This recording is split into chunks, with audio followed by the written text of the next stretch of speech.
problems that need solving in order that we can really truly scale and embrace the potential for programmable digital money. So in turn, I think each of you speak to interoperability and standards, starting with you, Elisa. Sure, I love interoperability and standards. What more would you like to know? I'm kidding. Where do we need, to be a bit more pointy about it, what do we need to start with right now that will make the biggest change, and where's the low-hanging fruit?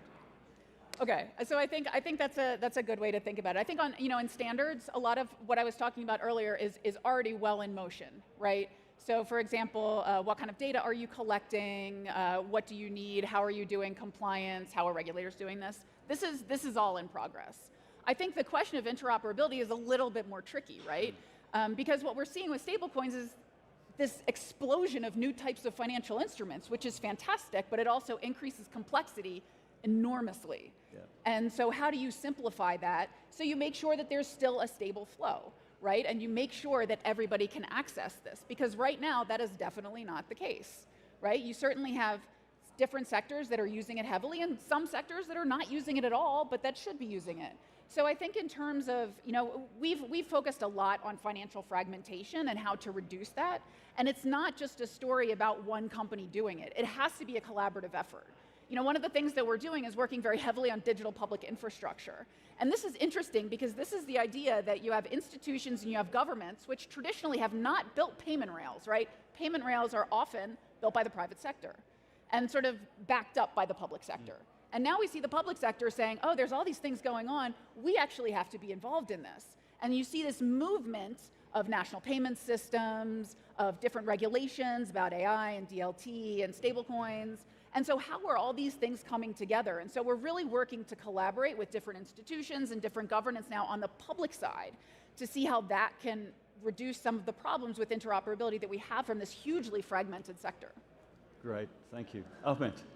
Yeah, I would say when it comes to interoperability, obviously you see a proliferation of stable coins being issued today, infrastructure companies, everyone is interested in this market that's coming or this market that we're currently seeing growing. So from a WorldPay perspective, when you think of interoperability, if we have a merchant that wants to settle in a particular stable, but then they want to pay out in a different type of stable or they want to accept in a different type of currency, we have to think about how do we do those conversions, how do we create payment flows that are interoperable so that you're not losing efficiency from the technology unnecessarily. But I would say it's still a bit early to understand where will be the biggest sort of technological demand exist. So keeping yourself flexible and interoperable basically allows you to take advantage of those moments or those opportunities as they come about. But yeah, I would say it's still a bit early. So there's only a few players, I think, who are really focused on this interoperability layer. Keeping close with them obviously gives you a lot more access. Yeah. You mean things like Chainlink, CCIP? Chainlink, CCTP, Layer 0. Layer 0. Yeah. Sushil, from a businessman's perspective and a startup founder, interoperability is key, right? It is a big. I would say there are three things, just because we're running out of time. Digital wallets don't talk to each other.